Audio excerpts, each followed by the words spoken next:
আসসালামু আলাইকুম দর্শক, সোশ্যাল মিডিয়ার কোনো কোনো বিষয় নিয়ে মাঝে মধ্যে সামনে আনি।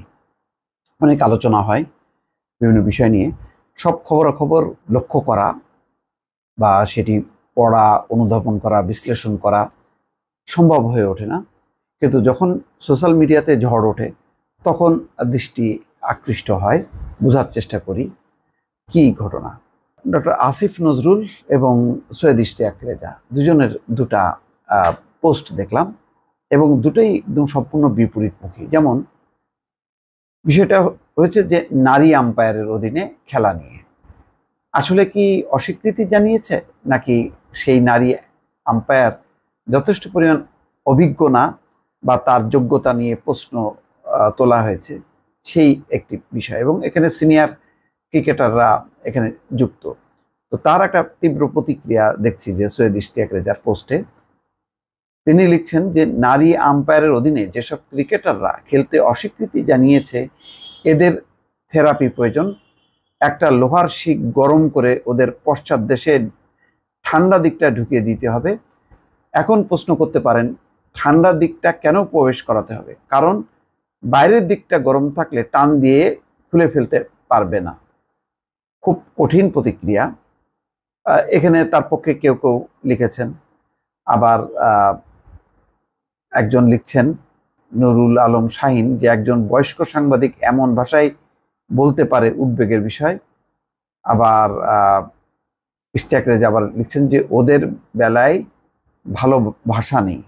সায়েদুল করিম আবার বলছেন যে এমন শব্দ চয়ন ঠিক হয়নি, সমালোচনা করার মতো শব্দ সম্ভার আপনার ঝুলিতে আছে।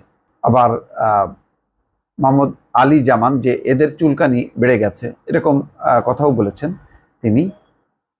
তাদের ছাড়া তো খেলার আর কেউ নেই, এরম হলে তো চুলকানি সবার বাড়ে, এরকম নানান রকম প্রতিক্রিয়া। তো আমি আসলে এই বিষয়টা আমার কাছে ভালো লাগেনি, এইভাবে তীব্র প্রতিক্রিয়া বা বিষয়টা কি আমি ঠিক বুঝতে পারিনি। কিন্তু আসিফ নজরুলের একটা পোস্ট দেখলাম, তার একদম বিপরীত, যে একজন নারী আম্পায়ারের বিরুদ্ধে মৌখিক আপত্তি তুলেছিল দুটো দল তার অনভিজ্ঞতার জন্য।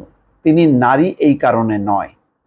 অথচ এই সুযোগে তামিম, মুশফিক আর মাহমুদুল্লাহর উপর ঝাঁপিয়ে পড়েছে কিছু পত্রিকা, তথাকথিত প্রগতিশীল ব্যক্তি আর মুসলিম বিদ্বেষী মানুষ। পড়ুন নিচের দেবপ্রিয় মুখার্জির পোস্ট। দেবপ্রিয় মুখার্জি কোথা থেকে লিখলো আমি জানি না।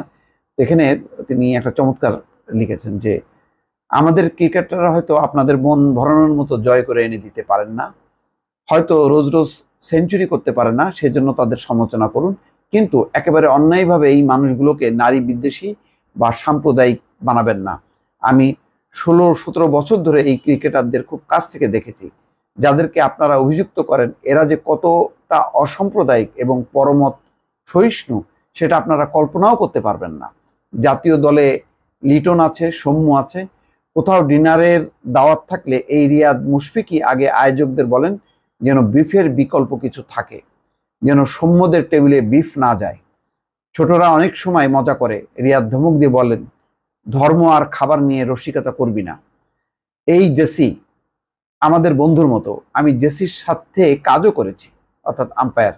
আমি জানি ওরা চলার পথে রিয়াদ, মুশফিক, তামিম, সাকিবদের কতটা সমর্থন পেয়েছেন। কেবল ব্যাট কিনে দেওয়ার মতো ব্যাপার নয়, জেসিদের ক্রিকেট ডেভেলপমেন্টেও এরা অবদান রেখেছেন। সেদিনের ঘটনাটা মোটেও নারী বিদ্বেষী ছিল না। ক্রিকেটাররা জেসির আম্পায়ারিং নিয়ে কোনো আপত্তি করেনি, জেসির আম্পায়ারিং নিয়ে কোনো আপত্তি করেনি, করার কারণও নেই। জেসি যখন প্রথম ম্যাচ পরিচালনা করতে নামেন, ম্যাচ শেষে এই রিয়াদ আর মুশফিকই তাদের অভিবাদন জানিয়েছিলেন। এদিন দু দলের কর্মকর্তারা অনভিজ্ঞ বলে জেসিকে নিয়ে আপত্তি করেছিলেন। জেসির প্রথম সেশন বা সিজন, প্রথম সিজনে মুকুল ভাই, সৈকত ভাইকেও এমন আপত্তি সহ্য করতে হয়েছে। এখানে নারী কোনো বিষয় না। আবারও বলি, প্রগতিশীল হতে গিয়ে ধর্ম বিদ্বেষী হবেন না। রিয়াদ, মুশফিক ধর্ম চর্চা করবেন বলে তাদেরকে ভিলেন বানানোর চেষ্টা করবেন না। জেনে রাখবেন ওরা সবার আগে ভালো মানুষ। এটা চমৎকার। এটার পক্ষে আবার অনেকে বলেছে যে nice written sir, M A মান্নিক, তারপরে মাহমুদুল হক বলেছেন স্যার এটা কি করলেন, এইবার এই প্রগতিশীলরা এই দেবপ্রিয় মুখার্জিকে পাকিস্তানি বানিয়ে ছাড়বে, এরকম চমৎকার লিখেছেন।